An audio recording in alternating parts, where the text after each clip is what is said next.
So today we are going to be doing our August native plant garden tour. It has been a terribly dry summer this year. The plants are screaming for water and they are pretty angry. And they're not looking as good and big and lush as I was hoping this time of the year, but that's okay. They are still here. They are going to be resilient and look even better next year, fingers crossed. But let's get to it and show you what we have right now. Thank you so much for watching. Here's our obedient plant. This plant is about 4 feet tall or so at its highest point, and it has been blooming for a few weeks now. It has been doing really well with attracting the pollinators. I have to say, this is the busiest plant in my garden. Any time of day, you can stand by this plant and just wait, and there are little creatures buzzing about. Beetles even climb up on the little flowers, get all the way to the top. And we've got some butterflies even right now, some bees of all kinds, bumblebees. There's tiny little bees that are really quick that might be difficult to see, but we'll see if we can get that guy. Oh, no, he's already gone. We had some evidence of leafcutter bees down here, which was pretty exciting. Last video, I actually saw one of them putting the leaf bits into our bee house, so I was pretty excited about that. So go check out our July video if you want to see that in action. So if you want to attract more creatures into your garden, more biodiversity, especially more pollinators, then this is an awesome plant to consider. Over here beside our obedient plant is our sad little patch of Scarlet Beebalm. I think that this year it was just too dry. I tried my best to water this plant and to give it what it needed, but it was just not quite enough. So the leaves kind of went all like brown and crispy, and we took them off as we went, and now we've kind of got these sticks left. But we have hope because there is a ton of baby bee balm that is growing from the runners that it's sending out underneath the ground. And then as you can see, I've taken the seed heads and kind of rub them about to kind of help the seeds fall in this spot over here. So we're hoping that this will be a little bit more full and bushy and lovely next year, but this year it's a little spindly. We've got a couple of seed heads left here too, some still in bloom back there, and we'll just leave them on for as long as they'd like, because hopefully the birds and whatnot will enjoy them over the winter if they last that long at all. But over here we have our swamp milkweed. This is the young plant that we just started last fall from seed, and it's doing really well. It's about maybe 1.5 feet to 2 feet tall right now. Lots of lovely growth there, so maybe even next year we'll get some beautiful blooms on this little guy. Over here we have our sad little lone standing stalk of our smooth blue aster. It does have some friends, but they're a little camera shy and are laying down on the job right now. They are going to bloom, so I'm just going to let them do their thing, and hopefully next year they'll all stand up nicely for me. But I did try what was called the Chelsea chop on this plant. So I took off the top of the plant when it was a little bit younger. So you can see here, I chopped it off there, and now it's kind of branching out. So that helps the plant to become a little bit more bushy as opposed to growing tall. So that's just a little tip for you for asters. If you want more of a bushy plant, then you can do the Chelsea chop and see how that works for you. Here is our spotted bee balm seedlings. We grew these from seeds last fall, and now they're probably about maybe 3 inches high at their highest, and they're doing really well. Spotted bee balm is a really unique flower, so I am very excited to start growing this in my native plant garden, and fingers crossed we'll even get some blooms next year. So here we have our Serviceberry bush. It is definitely not pleased. It's got lots of dry leaves that are forming, so I'm a little bit worried, but I am hoping that it'll be resilient and it'll be even better next year and have lots of berries for us. I did want to show you that we've got some evidence of leafcutter bees, so I'm pretty excited about that. We've got some right here. Got some in other spots as well. So when you see this kind of cutout, you know that leafcutter bees have been visiting and that they're using it to build little nests for their baby bees. So very exciting to have this new little visitor in the garden, and that maybe we're even helping out with the baby leafcutter bees as well. Here's our pussy willow plant. This little guy was propagated last year, and it's doing really well. It was pretty tiny. I wasn't sure how it was going to do this year, but it's about tripled in size. It's about 3 feet tall or so. I do see some interesting markings on the leaf. So if you know what this is, and if this is a normal occurrence, or if I should be worried at all, then please let me know. I do see a tiny little red spider walking around somewhere over here. So maybe that's his doing, but if you can let me know and teach me and teach the others who are watching what's going on here, then I would love to learn from you. So please share in the comments below.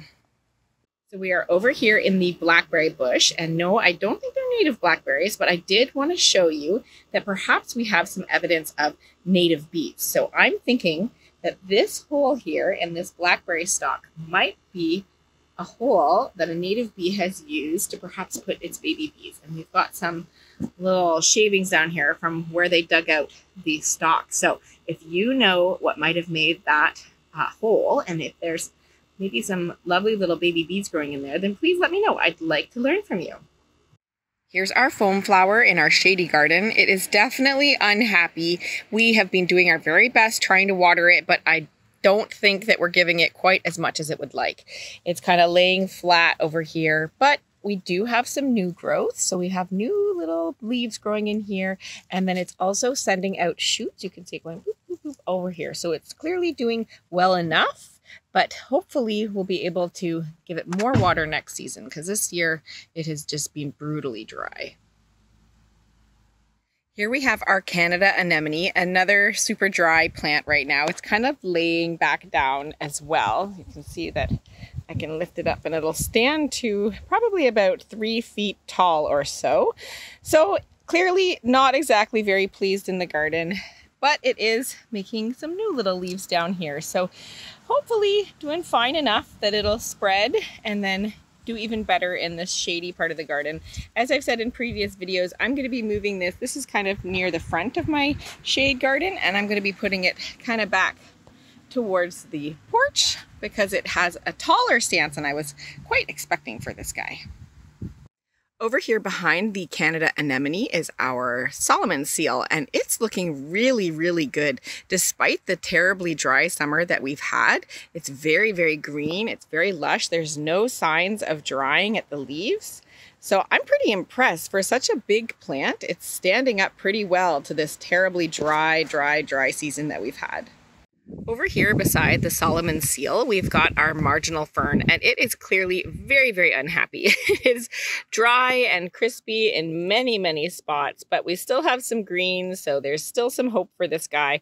Hopefully he'll last and be a little bit more resilient, more drought tolerant in the future, but I do know that these guys like a little bit more water than what they're probably going to get in this garden. And then we can see over here, I've got a space for our Trillium, and he's gone entirely. So no more Trillium in our videos, and hopefully it will be back and beautiful again in the spring.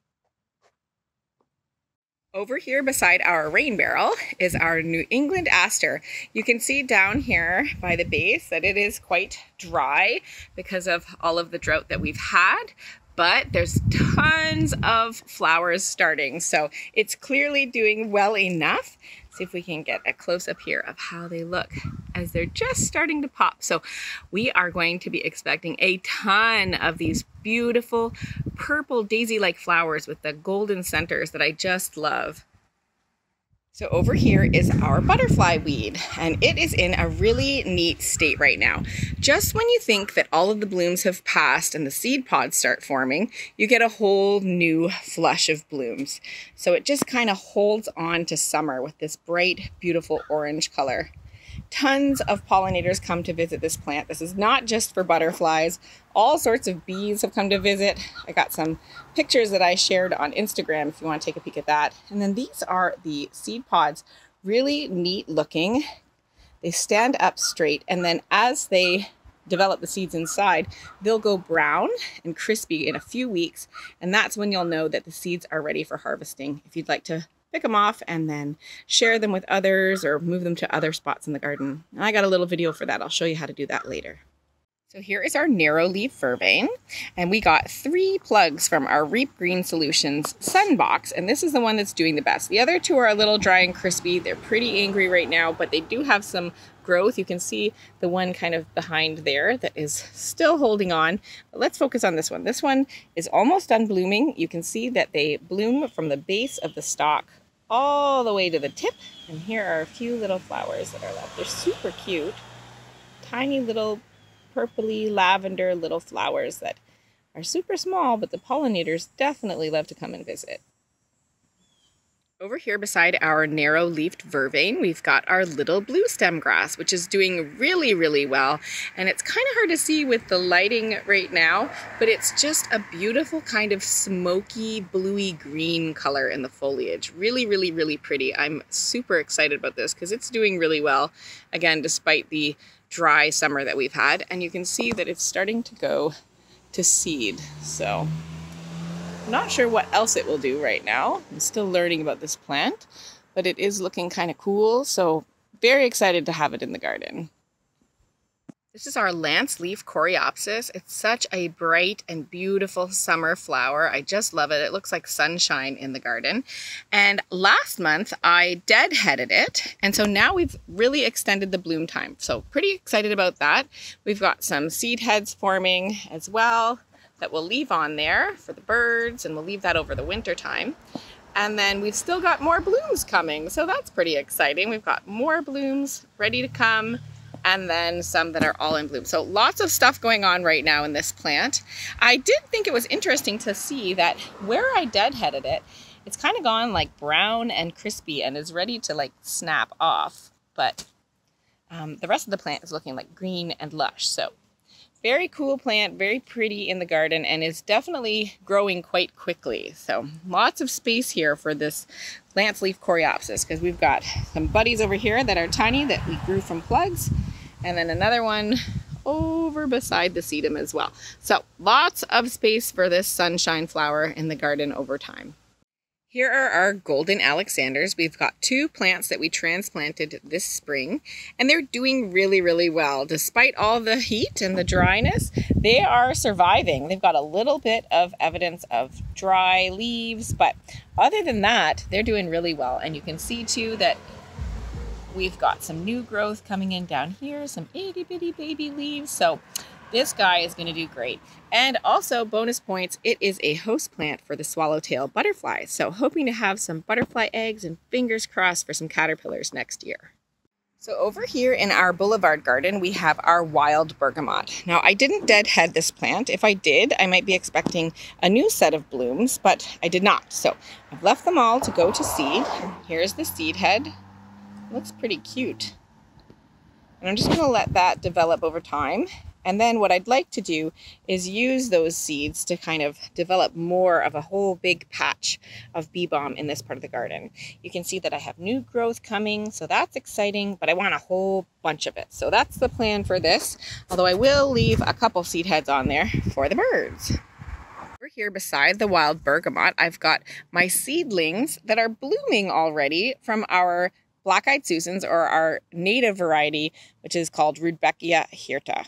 Maybe someone else can help me with the pronunciation there, but that's essentially what it's called. And they're so pretty. They're already blooming. So planted these from seed this spring, and we've already got these pretty yellow blooms. So very, very excited. This is my first native variety of black-eyed Susans. So I'm really happy to have these in the garden, hoping that the pollinators are too. So here is our prairie smoke plant. It did not bloom this year, but that's okay. It's a young plant, so I don't expect it to bloom right away, but fingers crossed for next year. It is spreading out nicely and looks pretty happy. This plant can handle a little bit more drought, and it doesn't have too many signs of dryness right now. A couple leaves are brown, but other than that, it's looking pretty lush, and it feels kind of nice too. It's kind of soft. Here is our sad, sad little cardinal flower. So cardinal flower likes a much more wet condition than what the boulevard can provide. I've been watering it, but despite my efforts, it is still screaming for more. So it's pretty dry and crispy. I do see kind of greenness down here in the stalk, so not losing hope entirely. But if you grow cardinal flower and you think that this is kind of a lost cause, then please let me know, because I do want this plant to survive, and I can find a wetter spot, as I do have some friends with ponds and such. So I kind of wanted this in my garden for myself, but perhaps it's just not the right location. We will see. Over here we have our wild blue lupin, and yes, it is definitely showing signs of discomfort. It is dry and crispy in the leaves, but take a look down here. We've got a ton of new growth and it looks really, really happy. So I have a lot of faith left for this plant. Also, one of my lovely viewers said that if I don't take a look and keep an eye out for the seed pods, that they'll unfurl and open, and that's exactly what they did. So they've unfurled, opened, and all the seeds fell, which is totally fine by me for this season because I want a ton of wild blue lupin in this part of the garden. So no problems this year, but next year I'm going to be on it. I'm going to catch them and share them with others. I promise. So I thought you all might like to meet our little friend Nibbles. If you've been following along on Instagram, you'll know that we have adopted a little swallowtail butterfly caterpillar, and we've given him a new home. He was on a flower in one of the flower arrangements at a restaurant that I was eating at, and I asked if I could perhaps take him home and give him a new space to grow as opposed to that one little sprig of Queen Anne's lace that was in our arrangement. So we've got him this little habitat and been feeding him all sorts of Queen Anne's lace and dill and golden Alexanders, and we're really hoping that this little guy will turn into a butterfly and be a happy swallowtail.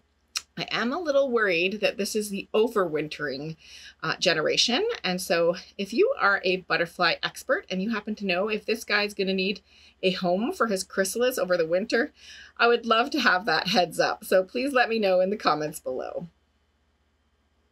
So that's it. Thank you so much for watching. I hope you found the video interesting and helpful. Thank you to everybody who's answering questions in the comment section or asking questions. I really love how we can all learn from each other. And now I have a special guest to say one more thing before we go. Make sure to like and subscribe. Thank you for watching.